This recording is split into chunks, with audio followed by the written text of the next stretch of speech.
नमस्कार, यो हो समाचारमा स्वागत छ। म वसुधा केसी। म रन्जु अधिकारी। सुरु गरौँ अहिलेसम्मका प्रमुख समाचारबाट।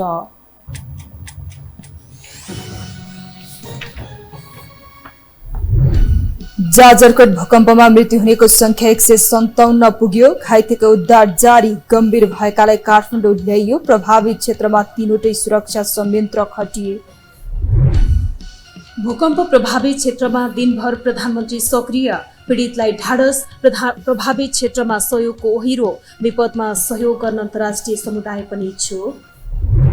एमालेको कोशी सत्ता यात्रा 1 महिना टिकेन। आफू मुख्यमन्त्री बन्दाको प्रतिबद्धता कायम नराखेको गुनासो। एमाले चिडिँदा सरकार सञ्चालनमा सकस। झण्डै महिना दिन पुग्दा पनि इजरायल र हमासको युद्ध रोकिएन। अझै द्वन्द्वग्रस्त उत्तरी गाजामा 4 लाख पीडित। युद्ध विराम गराउने अन्तर्राष्ट्रिय पहल समेत विफल बन्दै। र टी20 विश्वकप एसिया छनौटको उपाधिका लागि भोलि नेपालले ओमानसँग भिड्ने। टिकट बापत उठेको रकमको आधा रकम भूकम्प पीडितले पाउने।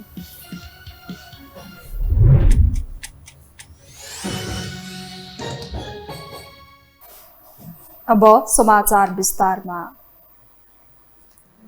भूकम्पका कारण जाजरकोट र रुकुम पश्चिममा मृत्यु हुनेको संख्या 157 पुगेको छ। भूकम्पबाट हालसम्म दुवै जिल्लामा गरी 197 जना घाइते भएका छन्। सशस्त्र प्रहरी बल केन्द्रीय कार्यालयका अनुसार भूकम्पका कारण जाजरकोटमा 105 जनाको तथा रुकुम पश्चिममा 52 जनाको मृत्यु भएको छ।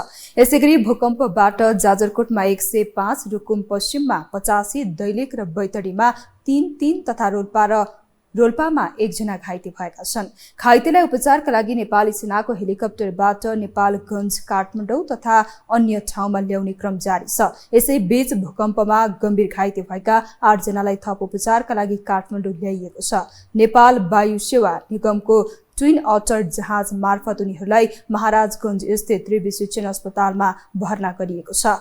यस्तै थप गम्भीर घाइतेको उपचारका लागि काठमाडौँको वीर अस्पताल र राष्ट्रिय ट्रमा सेन्टरलाई तयारी अवस्थामा राखिएको छ। त्यस्तै नेपाल आयल निगम लिमिटेडले भूकम्प प्रभावितको उद्धारमा परिचालन भएका हवाई जहाज र हेलिकप्टरको प्रयोग हुने इन्धन खर्च बेहोर्ने घोषणा गरेको छ।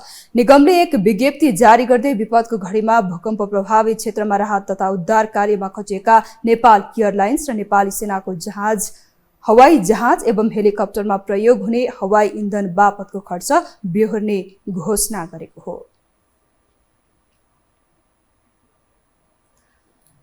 गैराती गएको भूकम्पका कारण ठूलो संख्यामा मानवीय क्षति भएको छ। घरहरू तहस नहस भएका छन् भने खोज, उद्धार र उपचारका कार्यहरू चलिरहेका छन्। तर अझै शक्तिशाली भूकम्पको जोखिम कायमै रहेको विज्ञहरू बताउँछन्।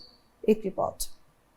जहाँ सिटामोल नपाएर मान्छे मर्छन् त्यहाँ फेरि भूकम्पले मान्छे मारेको छ। भूकम्पको केन्द्रबिन्दुमा सग्ला घर छैनन्। सम्भवतः जिउँदा मानिस देख्न मुस्किल छ। एका बिहानै सार्वजनिक भएको यो भनाई जाजरकोटको बारेकोट गाउँपालिकाका अध्यक्ष वीरबहादुर गिरीको थियो। बारेकोटको माथिल्लो भेगमा सम्पर्क विच्छेद छ। टेलिफोन र इन्टरनेटले काम गर्दैन। त्यहाँका मानिसको अवस्थाबारे कुनै जानकारी नभएपछि मानवीय क्षतिको आकलन गर्नै मुस्किल परेको छ। घरहरू सग्ला छैनन्, सबै भत्किएका छन्। तल्लो भेगमा मानवीय क्षति कम छ। यो त्यही गाउँपालिका हो जहाँ गए राति 11:47 वडा नम्बर 1 को रामी डाँडा केन्द्रबिन्दु भएर 6.4 म्याग्निट्युडको भूकम्प गएको थियो, जसले जाजरकोट र त्यसको छिमेकी जिल्ला रुकुम पश्चिममा ठूलो क्षति भएको छ। दुवै जिल्लामा अहिलेसम्म झण्डै 150 को हाराहारीमा मानवीय क्षति भएको आकलन छ। सयौं घर गोठहरू भत्किएका छन्। माटोको जोडाइ भएका अधिकांश घरहरू तहस नहस छन्। सदरमुकाम खलङ्गामा जिल्ला मालपोत कार्यालय लगायतका प्राय घरहरू भत्किएका छन्। जिल्ला प्रशासन कार्यालय रहेको जाजरकोट दरबार पनि चर्किएको छ। घरहरू भत्किएपछि नागरिकहरू बाहिर चौरमा बसेका छन्। बाँचेका मानिसहरूले अस्पताल भरिएका छन्। राहत र उद्धार सहित प्रधानमन्त्री पुष्पकमल दाहाल प्रचण्ड जाजरकोट र रुकुम पश्चिमका विभिन्न ठाउँमा पुगेर पीडित र घाइतेहरूलाई ढाडस दिइरहेका छन्। सरकारले 2 जिल्लामा 5-5 करोड पठाउने भएको छ। ज्यान गुमाउनेहरूमा भेरी नगरपालिका, नलगाट नगरपालिका, कुशे गाउँपालिका र छेडाघाट नगरपालिकाका अधिकांश छन्। रुकुम पश्चिमको 8 बिस्कोट नगरपालिका र सानीभेरी गाउँपालिकामा बढी क्षति पुगेको छ। घाइतेहरूको उद्धार र उपचारमा चुनौती थपिँदै गएको जिल्लाका सिडिओहरूले बताइरहेका छन्। प्रभावित क्षेत्रमा चिकित्सक, स्वास्थ्य सामग्री र औषधि पठाइएको छ भने आवश्यक परे स्वास्थ्य तथा जनसङ्ख्या मन्त्रालयले व्यवस्थापन गर्ने निर्णय गृह मन्त्रालय सहितको संयन्त्रले गरेको छ। भूकम्प प्रभावित जाजरकोट र रुकुम पश्चिममा वरपरका जिल्लाबाट सुरक्षाकर्मी र स्वास्थ्यकर्मी सहितको टोली परिचालित भएको छ। राष्ट्रिय स्वतन्त्र पार्टीले महामन्त्री मुकुल ढकाल र डाक्टर तोसीमा कार्की सहित चिकित्सकहरूको 2वटा टोली उपचारका लागि खटाएको छ। सभापति रवि लामिछाने आफै जाजरकोट हानिएका छन्। अन्य दलले पनि उद्धार कार्यमा जुट्न अपिल गरेका छन्। तर यतिले मात्रै पुग्ने छैन, किनकि अझै शक्तिशाली भूकम्पको जोखिम बाँकी नै छ। आखिर जाजरकोटमा किन गयो यति भयङ्कर भूकम्प? पश्चिम नेपालदेखि भारतको दिल्लीसम्मको भूभागमा भविष्यमा एउटा ठूलो भूकम्प आउन सक्ने खतरा बढेको वैज्ञानिकहरूले यसअघि नै देखाएका थिए। यसर्थ अहिले जाजरकोटलाई केन्द्र बनाएर गएको भूकम्प त्यसकै एउटा अंश हुन सक्ने विज्ञहरू बताइरहेका छन्। अर्थात् यो भन्दा ठूलो भूकम्पको जोखिम अझै हुन सक्छ। तथ्यहरूलाई केलाएर हेर्दा 2072 सालको विध्वंसकारी भूकम्पमा पृथ्वी मुनि सिन्चित सबै तनाव निस्किन नसकेको र त्यो पश्चिमतर्फ सरेको वैज्ञानिकहरूको निष्कर्ष छ। नेचर एन्ड साइन्स नामक जर्नलमा प्रकाशित अनुसन्धानात्मक लेखमा वैज्ञानिकहरूले यस्तो तथ्य सार्वजनिक गरेका थिए। तर उनीहरूले उक्त भूकम्प कुन परिमाणको हुनेछ र कहिले आउनेछ यकिन भनेका थिएनन्। अहिले पश्चिम नेपालमा ठूलो भूकम्पले दुःख दिएको यो दोस्रो पटक हो। गत महिना मात्रै बझाङमा ठूलो भूकम्प जाँदा मानवीय क्षति भएको थियो। पश्चिम नेपालमा सन् 1505 मा 8.5 परिमाणको महाभूकम्प आएको थियो। 500 वर्ष यता त्यही खाले महाभूकम्प नगएकाले त्यहाँको भूगर्भमा धेरै ऊर्जा सिन्चित भएर बसेको भूगर्भविदहरू बताउँछन्। अहिले सानो सानो स्तरमा आइरहेको भैँचालो त्यही ठूलो भूकम्पीय जोखिमकै अंश हुन सक्ने आकलन गरिएको छ। यसै कारण पनि जाजरकोटमा अहिले यो परिमाणको भूकम्प गएको हो। यो एक प्रकारको शक्तिशाली भूकम्प हो।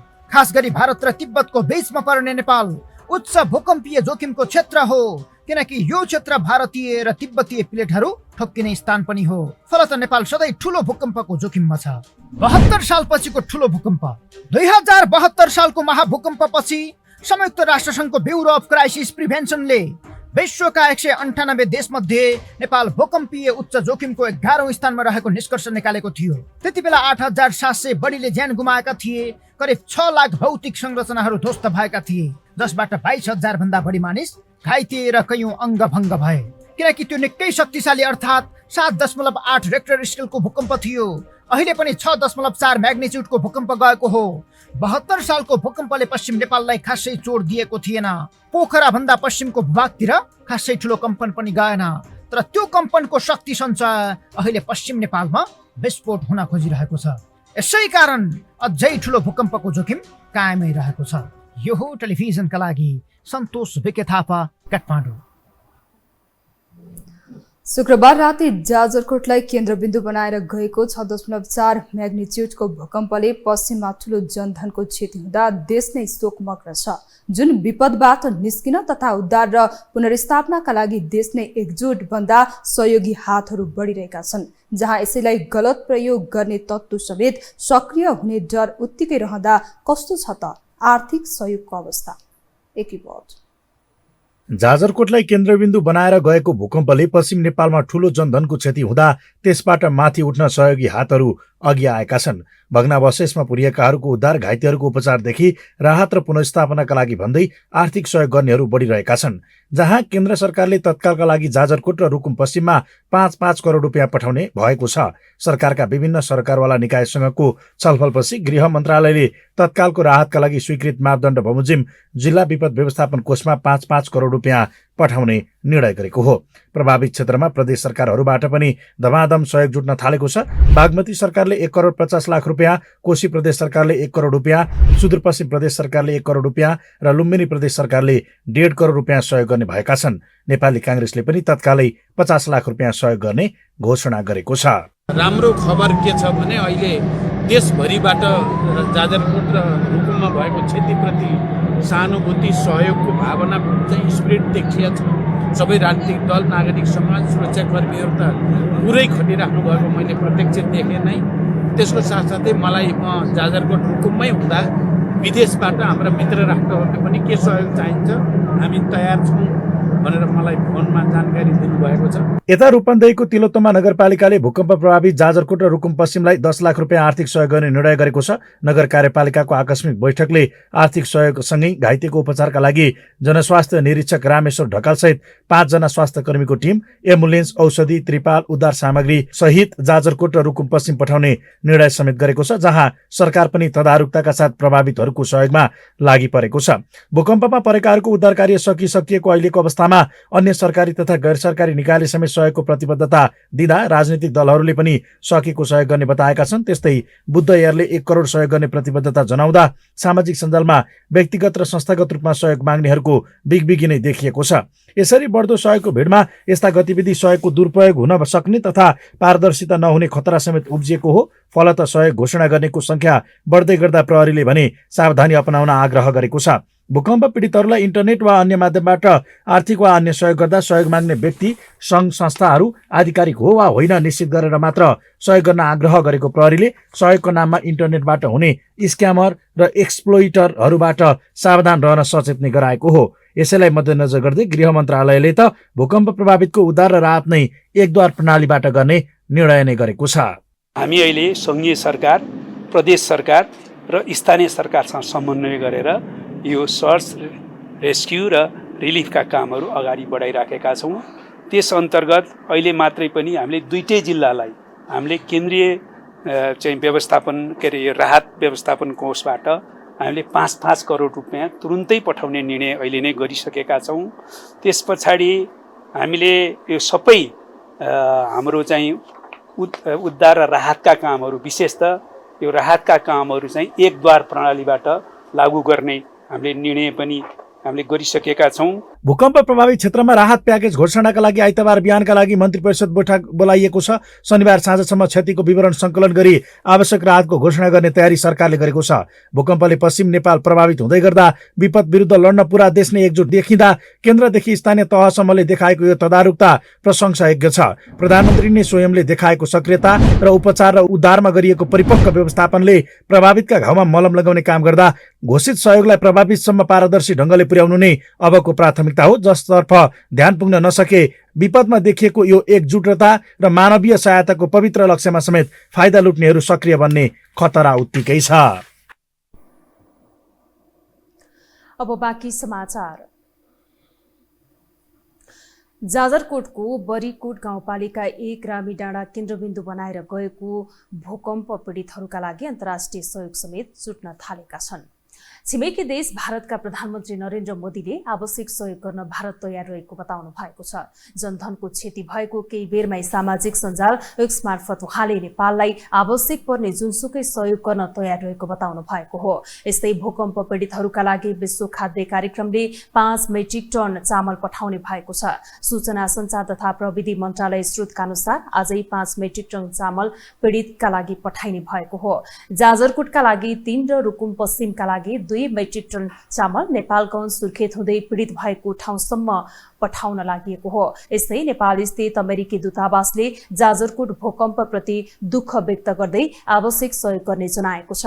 अमेरिकी दूतावासले प्रभावितलाई सहयोग गर्न तत्पर रहेको समेत जनाएको छ। नेपालले भोग्नु परेको यो भयानक घटनामा आफूहरू तत्पर रहेको दूतावासको भनाइ छ। सहयोग चाहिने कोही अमेरिकी नागरिक भए सम्पर्कमा आउन पनि दूतावासले भनेको छ।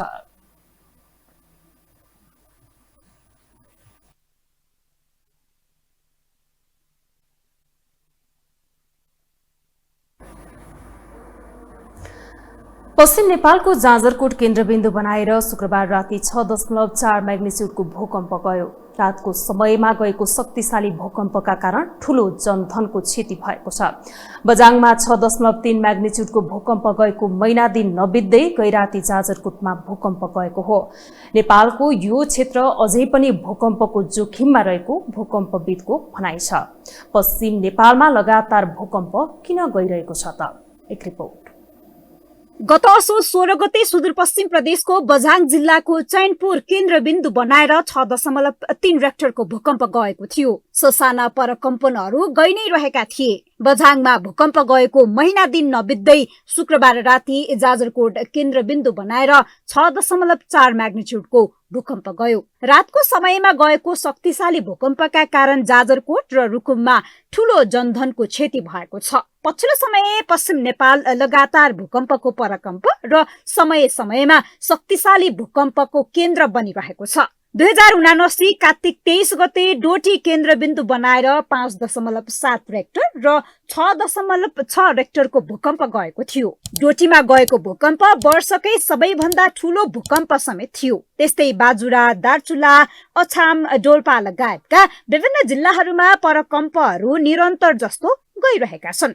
भूकम्पका परकम्पहरू लगातार जसो जाने गरेको तथ्याङ्क राष्ट्रिय भूकम्प मापन केन्द्रको छ। बैतडी, मुगु, दैलेख, अछाम, दार्चुला, रुकुम पश्चिम, डोटी, जुम्ला लगायतका जिल्लामा 4 रेक्टर माथिका भूकम्पका परकम्प लगभग निरन्तर जस्तै छन्। सन् 1505 मा 8.4 म्याग्निट्युडको भूकम्प गएको थियो। यस क्षेत्रको भूसतहमा इन्डियन प्लेट र तिब्बतियन प्लेट एक आपसमा घर्षिरहेका छन्, तर त्यसबाट उत्पन्न हुने शक्ति बाहिर निस्कन पाएको छैन। त्यो शक्ति सञ्चय भएर बसेको छ, अर्थात् भूकम्पीय शक्ति थुप्रिएर बसेको छ। 520 वर्षदेखि थुप्रिएर बसेको भूकम्पीय शक्ति बाहिर आउन महाभूकम्प नै जानुपर्ने विज्ञहरू बताउँछन्। पश्चिम हिमालय विगत 520 वर्षदेखि ठुलो भूकम्प गएको, महाभूकम्प गएको आँकडा हामीसँग छैन। त्यो सञ्चित भएको शक्तिलाई निश्चित गर्नलाई ठुलो भूकम्प जानुपर्छ, महाभूकम्पै जानुपर्छ। अब साना साना भूकम्पहरू धेरै सङ्ख्यामा जानुपर्छ।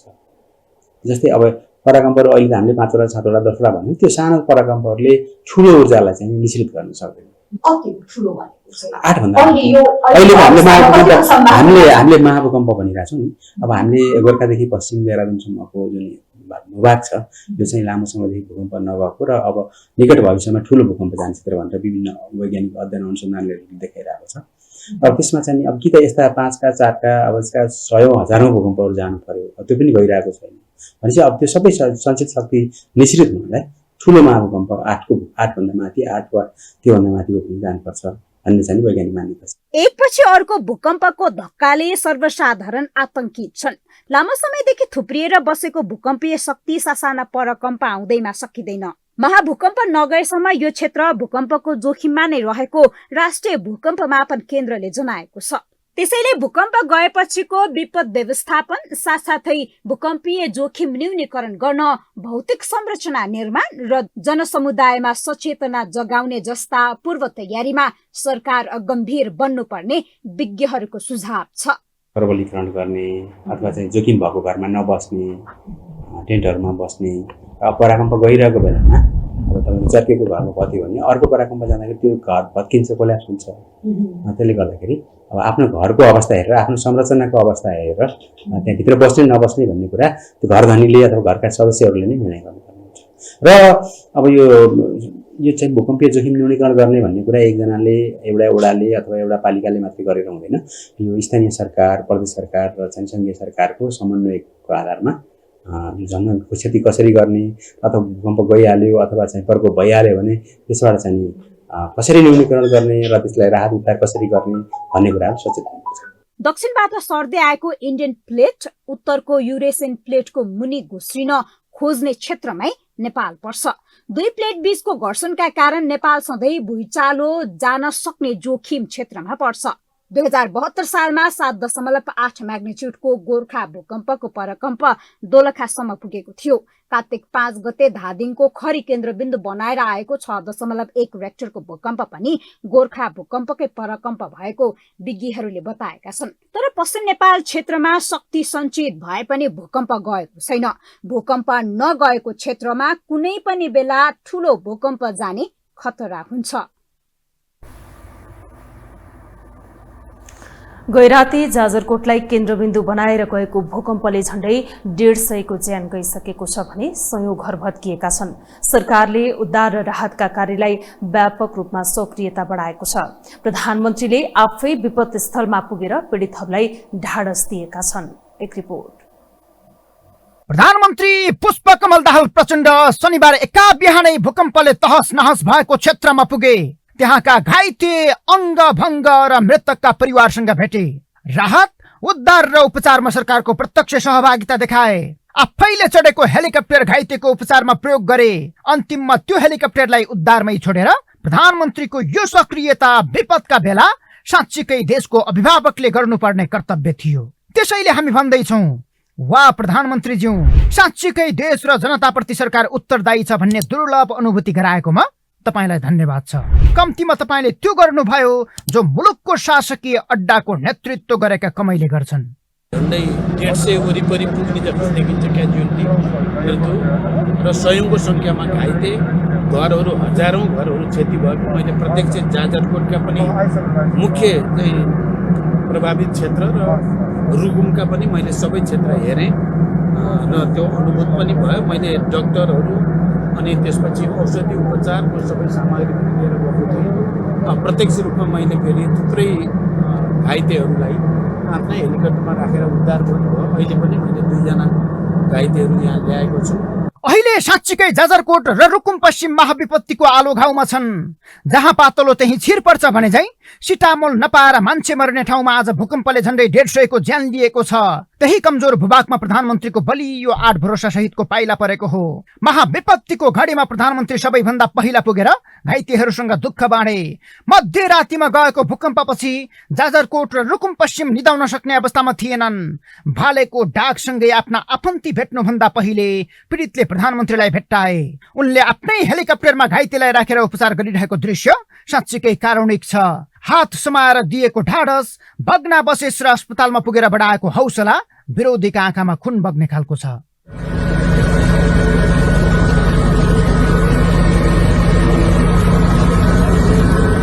अहिले केहीले प्रधानमन्त्रीको विरोध नगरेका होइनन्। यो त देखावटी हो। यस्ता विपद स्थलमा प्रधानमन्त्री मन्त्री पुग्नु भनेको त डिजास्टर टुरिज्म हो। पहिला राहत र उद्धारकर्मी पठाउनु पर्दैन भन्दै विरोध गरेका छन्। तर उनीहरूलाई जवाब प्रधानमन्त्री उता पुग्दा यता काठमाडौँमा गृहमन्त्री नेतृत्वको बैठक बसेर सारा योजना तयार पार्दै थियो। प्रधानमन्त्रीसँगै नेपाली सेना र स्वास्थ्यकर्मी सहितको टोली पुगेको छ। सेनाका 3वटा हेलिकप्टर सहित नेपाल एयरलाइन्सको जहाज पनि दिनभर उद्धारमा खटिएको छ। सुरक्षाकर्मीहरू युद्ध स्तरकै शैलीमा विपद स्थलमा खटिएका छन्। सम्भवतः यसरी सरकारले काम गरेको यो पहिलो विपद हो। तथापि इजरायलमा नेपाली विद्यार्थी युद्धको चपेटामा पर्दा राष्ट्रिय ध्वजवाहक विमान पठाएर उद्धार गर्ने पनि यिनै प्रधानमन्त्री हुन्। होलान् राजनीति गर्नेहरूका धेरै अवगुण हुन्छन्। प्रधानमन्त्री प्रचण्डका पनि सयौं आलोचना योग्य विषय छन्। तर यसपटक उनले खेलेको अभिभावकीय भूमिका तारिफ योग्य छ, जसले सितिमिति आलोचना गर्ने ठाउँ पनि दिएको छैन।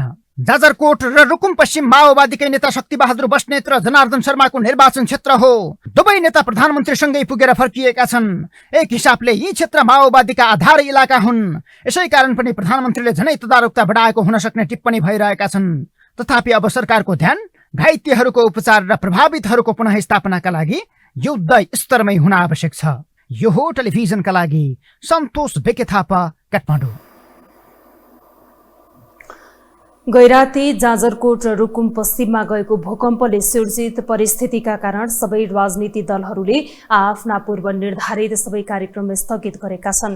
नेपाली कांग्रेसले तिहार अघिका पूर्व निर्धारित सार्वजनिक कार्यक्रम स्थगित गर्ने निर्णय गरेको छ। तर महासमिति सदस्य चयनको आन्तरिक कार्यक्रम भने जारी रहने पार्टी कार्यालयले विज्ञप्तिमा उल्लेख गरेको छ। यस्तै नेकपा एमाले दशैं, तिहार, छठ र नेपाल सम्मतको अवसरमा विभिन्न जिल्लामा राखिएको चियापान तथा शुभकामना कार्यक्रम स्थगित गरेको छ। विभिन्न जिल्लामा पार्टीले आज राखेको शुभकामना आदान प्रदान तथा चियापानका सबै कार्यक्रम स्थगित गरेको एमाले प्रचार विभागका प्रमुख राजेन्द्र गौतमले जानकारी दिनुभयो। यता नेकपा माओवादी केन्द्रले आज निर्धारण गरेको शुभकामना आदान प्रदान, चियापान तथा अन्य उत्सवमय कार्यक्रमहरू स्थगित गरेको छ। जाजरकोट केन्द्रबिन्दु भएर गएको भूकम्पपछि उत्पन्न परिस्थितिलाई मध्यनजर गर्दै माओवादीद्वारा सञ्चालित अभियानका क्रममा आजलाई आयोजित शुभकामना आदान प्रदान, चियापान तथा अन्य उत्सवमय कार्यक्रम स्थगित गरिएको जनाएको छ।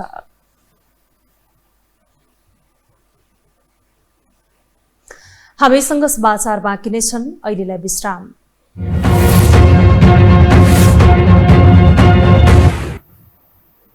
विश्रामपछि स्वागत छ। अब बाँकी समाचार। नेपाली राजनीतिको चतुर खेलाडीमा गनिने एमाले अध्यक्ष केपी शर्मा ओलीको कोशी रणनीतिमा धक्का लागेको छ। गठबन्धनको प्रमुख दल कांग्रेसबाट विद्रोह गराउँदै आफू अनुकूल सरकार बनाउन कोशीमा एमाले खेलेको चालमा गठबन्धनले ढोक्सा थाप्दा त्यही चाल उल्टो परेको छ। एक रिपोर्ट। कोशीका मुख्यमन्त्री केदार कार्कीले शुक्रबार एमालेको असहमतिकै बीच माओवादी र एकीकृत समाजवादीका प्रदेश सदस्यलाई मन्त्रीमण्डलमा सामेल गरेपछि एमाले रुष्ट हुँदै सरकारबाट बाहिरिएको छ। एमालेकै बुई चढेर मुख्यमन्त्री बनेका कांग्रेसको शेखर समूहका कार्कीले एमालेलाई लात हान्दै गठबन्धनमै फर्किएपछि शनिबार मन्त्री रामबहादुर राणा मगरले मुख्यमन्त्रीलाई राजीनामा बुझाएका हुन्। केन्द्र र अन्य प्रदेशमा पनि सत्ताविहीन भएको एमाले कोशीबाट पनि हात धुनु पर्दा राजनीतिका चतुर खेलाडीमा गनिने एमाले अध्यक्ष केपी शर्मा ओली पाइलै पछि असफल बनेका छन्। कांग्रेसले केन्द्रमा ढोक्सा थापेर 2 महिनामा नै सत्ताबाट बहिर्गमनको बाटो देखाएको एमालेलाई कोशीमा पनि गठबन्धनले ढोक्सा थाप्दा 20 दिनमा नै त्यही अवस्थामा पुर्याएको छ। शेरबहादुर देउवासँग असन्तुष्ट जनाउने शेखरलाई हातमा लिएर केन्द्रको गठबन्धनमा धावा बोल्न खोजेका ओलीको यो अस्त्र पनि प्रचण्ड र माधव कुमार नेपालको अघि निरीह साबित भयो। अन्य प्रदेशमा पनि कोशीकै बाटो अवलम्बन गर्ने र गठबन्धन ढाल्ने एमाले नेताहरूको रणनीतिले फेल खाएको छ। एमाले कोशीमा घटेको राजनीतिक घटनाक्रमलाई नै आफ्नो सफलता भएको बताए पनि देउबा शेखर र प्रचण्डको सहमतिमा कोशीको राजनीति अघि बढ्दा ओलीले फेरि पनि चकमा खान पुगेका छन्। उद्धवजीलाई फेरि नतेर्याउने नदोर्याउने होइन कि नतेर्याउने र अर्को पात्र डाक्टर साहबले प्रस्तुत गरेको बमोजिम गरी बढाउने भन्ने सहमतिमै भएको हो। निश्चित केदार कार्कीजीलाई मुख्यमन्त्री बनाउने कांग्रेसको सभापति तपाईहरु सबैको सहमतिमै भएको भद्र सहमति नै हो। प्रधानमन्त्रीज्यूलाई भेटेपछि त्यही कोशीकै कुरा ठ्याक्कै त्यही कुरा राखेपछि भने तपाईहरुको पार्टीबाट आएपछि त मलाई के भयो र? प्रचण्डलाई आपत्ति त हुने कुरै भएन। त्यसरी एक प्रकारको टुङ्गिएको विषय थियो। एमाले कोशी सरकारमा माओवादीलाई कुनै पनि हालतमा सहभागी गराउन नहुने भनेर दबाब दिँदै आए पनि कार्कीलाई भने एमाले भन्दा गठबन्धन नै प्यारो हुँदा ओलीमाथि नै ब्याकफायर भएको छ। कांग्रेसमा शेखरले गरेको विद्रोहलाई नै आफ्नो राजनीतिक चाल मानेको एमालेलाई त्यही चाल उल्टो परेको छ। कोशीमा माछो भ्यागुतो बनेको एमालेलाई चारैतिरबाट आक्रमण गरी धपाउन लागि परेको भन्दै ओली आक्रोशित छन्। आलोचना गर्ने ठाउँ नपाएपछि विरोध गर्छ मान्छेले। यो कुरा गलत बोल्यो भन्ने, यो विचार गलत पेश गर्यो, यो व्यवहार गलत गर्यो भन्ने ठाउँ छैन। त्यो नभएपछि के गर्छ मान्छेले? अनि झुटा आरोपहरू त्यो लगाउँछ। झुटा आरोप भनेको आलोचना होइन। आलोचना भनेको विचारको हुन्छ, व्यवहारको हुन्छ। यो ठाउँमा यो बेठिक भयो भन्ने कुरा हुन्छ, त्यो छैन। केन्द्रमा होस् वा प्रदेशमा एकपछि अर्को गर्दै एमालेको अस्त्र असफल भएको छ। कोशीमा आफ्नो जित भएको एमालेको दाबी महिना दिन पनि टिक्न सकेन। कार्की मुख्यमन्त्री नियुक्त हुनुपूर्व असोज 27 गते बिहान गरेको एउटा चिर्कटोको सहमतिले कोशीमा पनि नयाँ समीकरण बनेको छ। पश्चिम नेपाल भूकम्पका कारण शोक र भयमा डुबिरहँदा पूर्वी नेपालमा भने राजनीतिक खिचातानी झन बढ्दो छ। शुक्रबार मध्यराति जाजरकोट र रुकुममा भूकम्पले गर्दा ठूलो जनधनको क्षति भइरहेको अवस्थामा त्यसको 12 घण्टा पनि नबित्दै बल्ल स्थिर हुने आकलन गरेको कोशी प्रदेश सरकार नेतृत्व गर्नेहरूको अस्तित्वको लडाईका कारण फेरि अस्थिरताको बाटोमा अघि बढ्ने जस्तो देखिन्छ। यो हो टेलिभिजनका लागि निरज कोइरालाको रिपोर्ट। जाजरकोट केन्द्रबिन्दु बनाएर गएको शक्तिशाली भूकम्पले देश नै शोकमा रहँदा राष्ट्रपति रामचन्द्र पौडेलको युरोप भ्रमण विवादमा परेको छ। पटक पटक कार्यपालिकाको निर्णयमा शीतल निवासले लगाएको लाल मोहरलाई सर्वोच्च अदालतले गलत साबित गरेपछि पौडेल नैतिकताको कसीमा छन्। यही बीचमा युरोप भ्रमणमा जाँदा अनुत्पादक क्षेत्रमा करोडौं रकम खर्च हुने भन्दै भ्रमण रद्द गर्न दबाव बढेको हो। एक रिपोर्ट। जाजरकोट र रुकुम पश्चिममा भूकम्पले ठूलो जनधनको क्षति भएको छ। देश नै शोकमा डुबेको छ। तर यही बीचमा देशका राष्ट्रपति युरोप भ्रमणको तयारीमा छन्। सरकारको दह्रो भौतिक र आर्थिक सहयोग पीडितलाई आवश्यक परेका बेला राष्ट्रपति अर्थहीन भ्रमणमा जान लागेको भन्दै आलोचना हुन थालेको छ। गत बिहीबार बसेको मन्त्री परिषदको बैठकले कार्तिक 22 गतेदेखि मंसिर 1 गतेसम्म युरोपका 3 देशमा राष्ट्रपतिबाट हुने भ्रमण स्वीकृत गरेको थियो। त्यस समयमा राष्ट्रपति पौडेल फ्रान्स, जर्मनी र इटली पुग्नेछन्। फ्रान्सको पेरिसमा आयोजना हुने पेरिस पीस फोरममा भाग लिन राष्ट्रपति 22 कार्तिकमा त्यसतर्फ जानेछन्। त्यसपछि जर्मनी र इटलीको भ्रमण गरेर मंसिर 1 मा स्वदेश फर्किने कार्यतालिका छ। परराष्ट्र मन्त्रालयको प्रस्तावमा सम्माननीय राष्ट्रपति श्री रामचन्द्र पौडेलज्यूबाट फ्रान्सको पेरिसमा आयोजना हुने पेरिस पिस फोरममा भाग लिन र सो पश्चात सङ्घीय गणतन्त्र जर्मनी र इटालीको भ्रमण गर्न मिति 2080 साल कार्तिक 22 गते काठमाडौँबाट प्रस्थान गरी मिति 2080 मङ्सिर 1 गतेका दिन स्वदेश फिर्ता हुने गरी भ्रमण कार्यक्रम स्वीकृत गर्ने निर्णय पनि क्याबिनेटले गरेको छ। राष्ट्रपति भ्रमणको विरोध गर्दै राष्ट्रिय प्रजातन्त्र पार्टीका उपाध्यक्ष रविन्द्र मिश्रले राष्ट्रिय पीडाको समयमा युरोप भ्रमण रद्द गरी त्यसबाट बच्ने करोडौं रकम राहत र उद्धारमा खर्च गर्न राम्रो हुने सुझाव दिएका छन्। नागरिक स्तरमा पनि मुलुक आर्थिक संकटमा रहेका बेला करोडौं खर्च गरेर राष्ट्रपतिले विदेश भ्रमण गर्नु गलत हुने भन्दै विरोध भइरहेको छ। भ्रमणका नाममा हुने अनुत्पादक खर्च कटौती गरेर भूकम्प पीडितको राहत र उद्धारमा खर्च गर्न सुझाव आइरहेका छन्। यस्तै पूर्व राष्ट्रपति विद्यादेवी भण्डारीका तत्कालीन सल्लाहकार टीका प्रसाद ढकालले पनि भ्रमण स्थगन गर्न उचित हुने सुझाव दिएका छन्। गाजामा इजरायल प्यालेस्टिनी तनाव चर्किएका बेला कतारी राजाले नेपाल भ्रमण स्थगन गरेको सन्दर्भ स्मरण गराउँदै उनले सामाजिक सञ्जाल मार्फत राष्ट्रपतिलाई सुझाव दिएका छन्।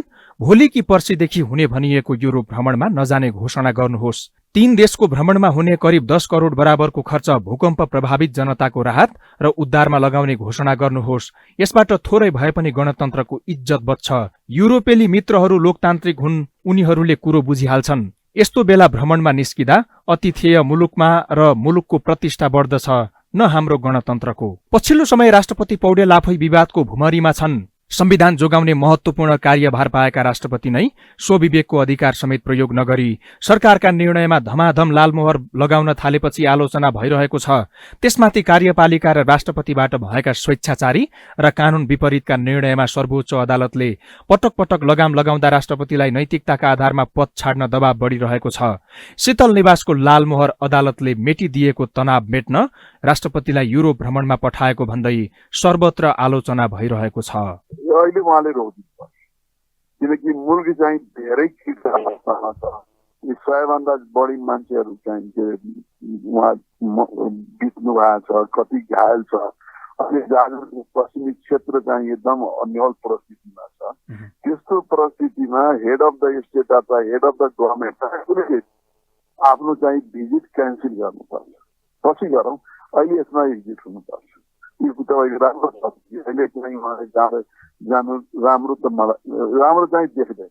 भ्रमण रद्द गर्ने दबावका बीच शीतल निवासले भने अहिलेसम्म पूर्व निर्धारित भ्रमणबारे पुनर्विचारका विषयमा कुनै छलफल नभएको प्रतिक्रिया दिएको छ। राष्ट्रपतिदेखि प्रधानमन्त्री र मन्त्रीहरूकै पटक पटकका भ्रमण नितान्त यात्रामा मात्रै सीमित हुने गरेको र कूटनीतिक फाइदा नेपालले खासै नपाएको महसुस नेपाली जनताले गरेका छन्। विगत 1 महिनामै पनि मन्त्रीहरूका दर्जनौं विदेश भ्रमण भएका छन्, तर जनतामा देखिने गरी उपलब्धि देखाउन सकिएको छैन। फगत औपचारिकतामा मात्रै सीमित रहने 10 दिने युरोप भ्रमण रद्द गरी राष्ट्रपतिले त्यसबाबतको रकम भूकम्प पीडितको घाउमा मलहम लगाएर सरकार र राष्ट्रपतिले सकारात्मक सन्देश दिन सकुन्। यो हो टेलिभिजनका लागि धर्मराज भट्ट, काठमाडौँ। अब बाँकी समाचार। दक्षिणी इजरायलमा हमास समूहको आक्रमणमा परि ज्यान गुमाउने मध्ये 10 जना नेपाली विद्यार्थी मध्ये 9 जनाको शव नेपाल आइपुगेको छ। फ्लाइ दुबईको विमान मार्फत दिउँसो 2 बजे सल्यान शारदा 3 का प्रवेश भण्डारीको शव नेपाल आइपुगेको हो। अब बाँकी रहेको डोटी लामेखाल 8 का पदम थापाको शव आज रातिसम्ममा आइपुग्ने परराष्ट्र मन्त्रालयका सहसचिव शरदराज आरोनले जानकारी दिनुभयो। दक्षिणी इजरायलमा गएको असोज 20 गते अर्थात् 7 अक्टोबरमा हमास समूहको आक्रमणमा परे 10 नेपाली विद्यार्थीको ज्यान गएको थियो। सुदूरपश्चिम विश्वविद्यालयको कृषि क्षेत्रको लर्न अन अर्न कार्यक्रम अन्तर्गत उनीहरू इजरायल गएका थिए। केही समय अघि परराष्ट्र मन्त्री नारायण प्रकाश साउद सहितको टोलीले इजरायलमा फँसेका 254 विद्यार्थीलाई उद्धार गरी नेपाल ल्याइएको थियो।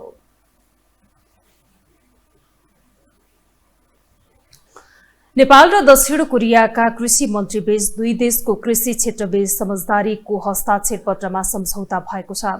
नेपालका कृषि तथा पशुपक्षी विकास मन्त्री बेदुराम भुसाल र दक्षिण कोरियाका कृषि खाद्य र ग्रामीण मामिला मन्त्री चुङ हाङक्यु बीच समझदारी पत्रमा हस्ताक्षर भएको हो। नेपाल भ्रमणमा रहेका कोरियाली कृषि मन्त्रीसँगको सम्झौताले नेपालमा कृषि क्षेत्रले फड्को मार्ने मन्त्रालयको भनाइ छ। नेपाल र दक्षिण कोरियाका कृषि मन्त्रीले हस्ताक्षर गरेको समझदारी पत्रमा दुवै पक्षले आफ्नो राष्ट्रिय कानून र नियमावली बमोजिम दुई देशबीचको कृषि विज्ञान तथा प्रविधि र कृषि तथा पशुपक्षी उत्पादनलाई प्रोत्साहन दिने उल्लेख छ। यस्तै कृषि प्रशोधन र कृषि उत्पादनको क्षेत्रमा सहयोगलाई सुदृढ ढंगले अघि बढाउन समेत दुई देश सहमत बनेका छन्। अब पालो आर्थिक समाचारको।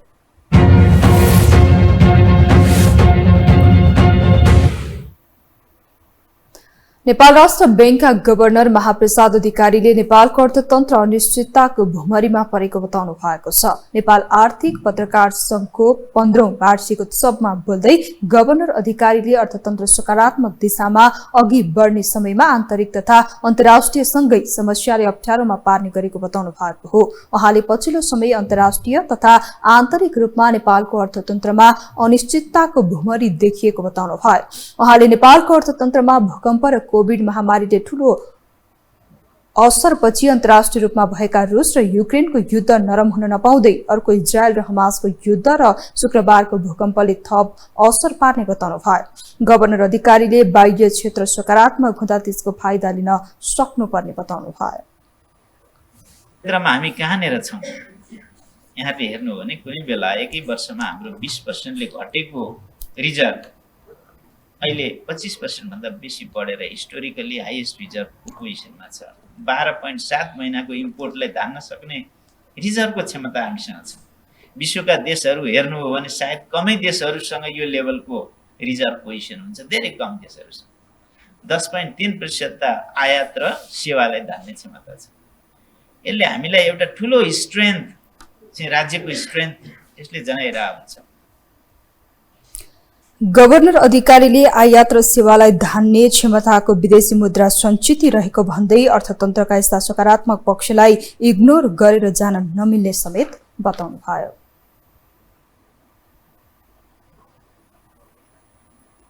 हामीसँग अन्तर्राष्ट्रिय र खेल समाचार बाँकी नै छन्। अहिलेलाई पुनः विश्राम।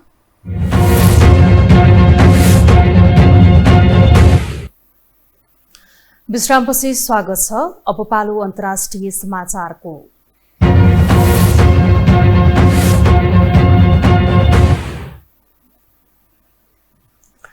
अमेरिकी अधिकारीले गाजाको उत्तरी क्षेत्रमा अझै 4 लाख मानिस रहेको बताएका छन्।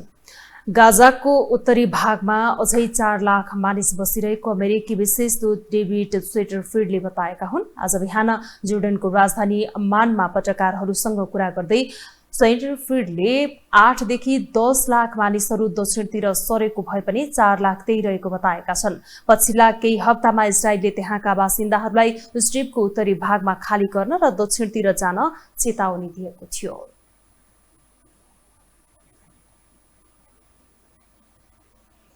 यसैबीच इजरायल र हमास बीच द्वन्द्व सुरु भए यता गाजामा इजरायली आक्रमणमा परे ज्यान गुमाउने प्यालेस्टाइनीको संख्या 9000 नागेको छ। युद्ध विराम गर्न दबाव आए पनि इजरायली प्रधानमन्त्री बेन्जामिन नेतान्याहुले तत्काल युद्ध विरामको कुनै सम्भावना नरहेको प्रश्न पारेका छन्। एक रिपोर्ट। अक्टोबर 7 मा प्यालेस्टाइनी लडाकु हमास समूहले प्यालेस्टाइन मुक्तिका लागि गाजापट्टिबाट इजरायलमा रकेट, ब्यारेज र सवारी साधनद्वारा ठूलो आक्रमण सुरु गरे। त्यो आक्रमणमा इजरायली नागरिकको कम्तीमा 1400 जनाको मृत्यु भयो।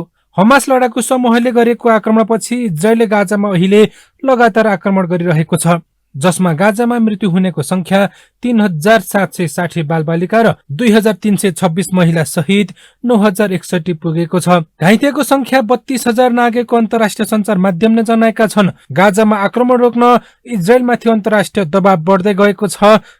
त्यहाँ फसेको र समस्यामा परेका मानिसलाई राहत सामग्री पुर्याउन इजरायल र हमास बीचको लडाईँ रोक्न अन्तर्राष्ट्रिय दबाव बढ्दै गएको हो। गाजामा बिजुली, पानी र इन्धनको आपूर्ति बन्द गरिएको छ। मानिसहरू निकै कठिन अवस्थामा बाँच्न बाध्य छन्। अमेरिका, अस्ट्रेलिया र क्यानाडा जस्ता देशले मानवीय आधारमा युद्ध रोक्न अपील गरेका छन्। इजरायलले गाजामा भीषण बमबारी गरिरहँदा अमेरिकी विदेश मन्त्री एन्टोनी ब्लिङ्केन तेस्रो पटक इजरायल पुगेका छन्। उनले प्रधानमन्त्री बेन्जामिन नेतान्याहु र राष्ट्रपति आइजाक हेर्जोगसँग भेट गरेका छन्। ब्लिङ्केनले इजरायली नेतासँग गाजामा मानवीय क्षति कम गर्न आह्वान गरेका छन्। इजरायलले गाजामा नरसंहार मच्चाइरहेको र अमेरिका मुख दर्शक बनेको भन्दै विश्वव्यापी आलोचना भइरहेको बेला ब्लिङ्केन इजरायल पुगेका हुन्। तर यता इजरायली प्रधानमन्त्री बेन्जामिन नेतान्याहुले प्यालेस्टाइनको गाजापट्टीमा तत्काल युद्ध विरामको कुनै सम्भावना नरहेको प्रश्न पारेका छन्। गाजामा हमास समूहले इजरायली बन्दकहरूलाई रिहा नगरेसम्म गाजामा हमाससँग अस्थायी युद्ध विरामको कुनै सम्भावना नरहेको बताएका छन्। लगातार हमासमाथि आक्रमण गरिरहेको इजरायलले प्यालेस्टाइनको गाजा सहरलाई आफ्नो सेनाले घेरा हालेको दावी गरेको छ। गाजा सहरको सम्पूर्ण भागलाई आफ्नो सेनाले घेरा हालेको दावी गर्दै इजरायलले हमास लडाकु समूहको अखडालाई निशाना बनाइरहेको दावी गरेका छन्। हमासको सुरक्षा पोस्ट, मुख्यालय र अन्य पूर्वाधारमाथि इजरायली सेनालाई भीषण बमबारी गरिरहेको छ। इजरायल डिफेन्स फोर्स IDF र हमास बीचको लडाईँ 5औं हप्ता प्रवेश गर्नै लाग्दा युद्ध अझै चर्किने सम्भावना छ। यो हो टेलिभिजनका लागि मिङमा शेर्पा, काठमाडौँ। अब पालो खेल समाचारको।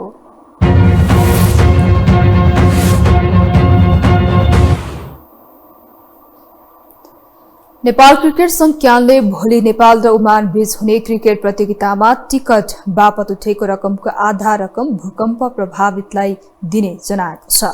क्यानले आज विज्ञप्ति निकालेर विश्वकप छनौटको फाइनलमा भोलि ओमानसँग हुने खेलको टिकट बिक्री बापत हुने रकमको 50% पीडितलाई सहयोग गर्ने घोषणा गरेको हो। भोलि हुने खेलको लागि टिकटको मूल्य साधारणतर्फ 350 रुपियाँ र VVIP तर्फ 10,000 रुपियाँ तोकिएको छ।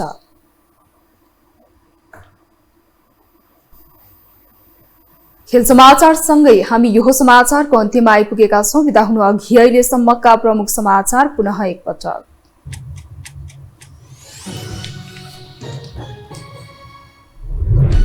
जाजरकोट भूकम्पमा मृत्यु हुनेको संख्या 157 पुग्यो। घाइतेको उद्धार जारी, गम्भीर भएकालाई काठमाडौँ ल्याइयो। प्रभावित क्षेत्रमा 3वटै सुरक्षा संयन्त्र खटिए। भूकम्प प्रभावित क्षेत्रमा दिनभर प्रधानमन्त्री सक्रिय, पीडितलाई ढाडस, प्रभावित क्षेत्रमा सहयोगको हिरो, विपदमा सहयोग गर्न अन्तर्राष्ट्रिय समुदाय पनि इच्छुक। एमालेको कोशी सत्ता यात्रा 1 महिना पनि टिकेन। आफू मुख्यमन्त्री बन्दाको प्रतिबद्धता कायम नराखेको गुनासो, एमाले चिडिदा सरकार सञ्चालनमा सकस। झण्डै महिना दिन पुग्न लाग्दा पनि इजरायल र हमासको युद्ध रोकिएन। अझै द्वन्द्वग्रस्त उत्तरी गाजामा 4 लाख पीडित, युद्ध विराम गराउने अन्तर्राष्ट्रिय पहल समेत विफल बन्दै। T20 विश्वकप एसिया छनौटको उपाधिका लागि भोलि नेपालले ओमानसँग भिड्ने। टिकट बापत उठेको रकमको आधा रकम भूकम्प पीडितले पाउने।